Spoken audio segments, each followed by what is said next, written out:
দিনাজপুরের বিরামপুর রেল স্টেশনের প্ল্যাটফর্মে মানসিক ভারসাম্যহীন এক ভবঘুরে নারী ফুটফুটে কন্যা সন্তানের জন্ম দিয়েছেন। সোমবার 10 অক্টোবর দিবাগত রাত 11:30টার দিকে স্টেশনের প্ল্যাটফর্মে শুয়ে থাকা অবস্থায় ওই নারী সন্তানটি প্রসব করেন। প্রত্যক্ষদর্শীরা জানান, দীর্ঘ 3-4 মাস ধরে নাম পরিচয়হীন ওই নারীকে রেল স্টেশনের প্ল্যাটফর্মে থাকতে দেখা যাচ্ছিল। তিনি কারোর সঙ্গে তেমন কথা বলতেন না, কারো কাছ থেকে কিছু চাইতেনও না। কেউ স্বেচ্ছায় খাবার দিলে তবেই খেতেন। ঘটনার সময় আশেপাশের বাড়ির কয়েকজন মহিলা মানবিকভাবে এগিয়ে এসে সদ্য ভূমিষ্ঠ শিশুটির নাড়ি কেটে মা ও নবজাতককে কাপড় ও কম্বল দিয়ে সহায়তা করেন। বর্তমানে মা ও শিশু দুজনেই সুস্থ আছেন বলে জানা গেছে। এ খবর মুহূর্তের মধ্যে ছড়িয়ে পড়লে স্থানীয়রা লোকজন পাগলে ও শিশুটিকে দেখতে ভিড় জমান। ফুটফুটে শিশুর মায়াবী মুখ দেখে অনেকে মমতায় আগলে নিতে কোলে তুলে নেন, কিন্তু কেউ আর শিশুটির বাবার পরিচয় দেননি। তারপরও সমাজ ব্যবস্থায় কেউ না কেউ পাশে থেকে সহযোগিতার হাত বাড়ায়। স্থানীয়রা জানান, মহিলা ও শিশুকে উপজেলা স্বাস্থ্য কমপ্লেক্সে নিয়ে যেতে চেষ্টা করা হলেও ওই নারী যেতে রাজি হননি। ফলে মা ও শিশু বর্তমানে রেল স্টেশনের প্ল্যাটফর্মে অবস্থান করছেন। এ বিষয়ে বিরামপুর রেল স্টেশনে থাকা কয়েকজন স্থানীয় ব্যক্তি বলেন, ঘটনাটি জানার পর আমরা মা ও শিশু নিরাপত্তার ব্যবস্থা করেছি। তবে তিনি মানসিক ভারসাম্যহীন হয় চিকিৎসার ব্যাপারে রাজি করানো কঠিন হচ্ছে। স্থানীয় সচেতন মহল জানিয়েছেন, মা ও শিশুর নিরাপত্তা ও চিকিৎসা নিশ্চিত করতে দ্রুত উপজেলা প্রশাসন ও সমাজসেবা দপ্তরের হস্তক্ষেপ প্রয়োজন। নিউজ ডেস্ক, দিনাজপুর বার্তা। দিনাজপুরের বিরামপুর রেল স্টেশনের প্ল্যাটফর্মে মানসিক ভারসাম্যহীন এক ভবঘুরে নারী ফুটফুটে কন্যা সন্তানের জন্ম দিয়েছেন। সোমবার 10 অক্টোবর দিবাগত রাত 11:30টার দিকে স্টেশনের প্ল্যাটফর্মে শুয়ে থাকা অবস্থায় ওই নারী সন্তানটি প্রসব করেন। প্রত্যক্ষদর্শীরা জানান, দীর্ঘ 3-4 মাস ধরে নাম পরিচয়হীন ওই নারীকে রেল স্টেশনের প্ল্যাটফর্মে থাকতে দেখা যাচ্ছিল। তিনি কারোর সঙ্গে তেমন কথা বলতেন না, কারো কাছ থেকে কিছু চাইতেনও না। কেউ স্বেচ্ছায় খাবার দিলে তবেই খেতেন। ঘটনার সময় আশেপাশের বাড়ির কয়েকজন মহিলা মানবিকভাবে এগিয়ে এসে সদ্য ভূমিষ্ঠ শিশুটির নাড়ি কেটে মা ও নবজাতককে কাপড় ও কম্বল দিয়ে সহায়তা করেন।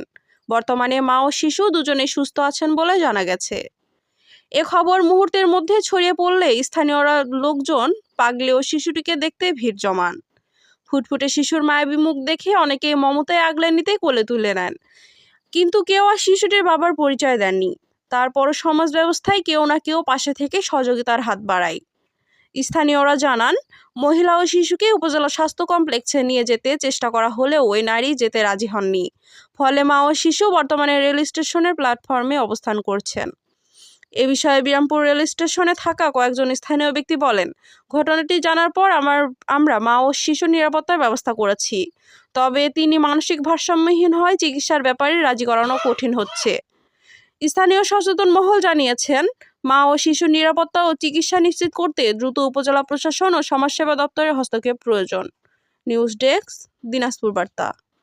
দিনাজপুরের বিরামপুর রেল স্টেশনের প্ল্যাটফর্মে মানসিক ভারসাম্যহীন এক ভবঘুরে নারী ফুটফুটে কন্যা সন্তানের জন্ম দিয়েছেন। সোমবার 10 অক্টোবর দিবাগত রাত 11:30টার দিকে স্টেশনের প্ল্যাটফর্মে শুয়ে থাকা অবস্থায় ওই নারী সন্তানটি প্রসব করেন। প্রত্যক্ষদর্শীরা জানান, দীর্ঘ 3-4 মাস ধরে নাম পরিচয়হীন ওই নারীকে রেল স্টেশনের প্ল্যাটফর্মে থাকতে দেখা যাচ্ছিল। তিনি কারোর সঙ্গে তেমন কথা বলতেন না, কারো কাছ থেকে কিছু চাইতেনও না। কেউ স্বেচ্ছায় খাবার দিলে তবেই খেতেন। ঘটনার সময় আশেপাশের বাড়ির কয়েকজন মহিলা মানবিকভাবে এগিয়ে এসে সদ্য ভূমিষ্ঠ শিশুটির নাড়ি কেটে মা ও নবজাতককে কাপড় ও কম্বল দিয়ে সহায়তা করেন। বর্তমানে মা ও শিশু দুজনেই সুস্থ আছেন বলে জানা গেছে। এ খবর মুহূর্তের মধ্যে ছড়িয়ে পড়লে স্থানীয়রা লোকজন পাগলে ও শিশুটিকে দেখতে ভিড় জমান। ফুটফুটে শিশুর মায়াবী মুখ দেখে অনেকে মমতায় আগলে নিতে কোলে তুলে নেন, কিন্তু কেউ আর শিশুটির বাবার পরিচয় দেননি। তারপরও সমাজ ব্যবস্থায় কেউ না কেউ পাশে থেকে সহযোগিতার হাত বাড়ায়। স্থানীয়রা জানান, মহিলা ও শিশুকে উপজেলা স্বাস্থ্য কমপ্লেক্সে নিয়ে যেতে চেষ্টা করা হলেও ওই নারী যেতে রাজি হননি। ফলে মা ও শিশু বর্তমানে রেল স্টেশনের প্ল্যাটফর্মে অবস্থান করছেন। এ বিষয়ে বিরামপুর রেল স্টেশনে থাকা কয়েকজন স্থানীয় ব্যক্তি বলেন, ঘটনাটি জানার পর আমরা মা ও শিশু নিরাপত্তার ব্যবস্থা করেছি। তবে তিনি মানসিক ভারসাম্যহীন হয় চিকিৎসার ব্যাপারে রাজি করানো কঠিন হচ্ছে। স্থানীয় সচেতন মহল জানিয়েছেন, মা ও শিশুর নিরাপত্তা ও চিকিৎসা নিশ্চিত করতে দ্রুত উপজেলা প্রশাসন ও সমাজসেবা দপ্তরের হস্তক্ষেপ প্রয়োজন। নিউজ ডেস্ক, দিনাজপুর বার্তা।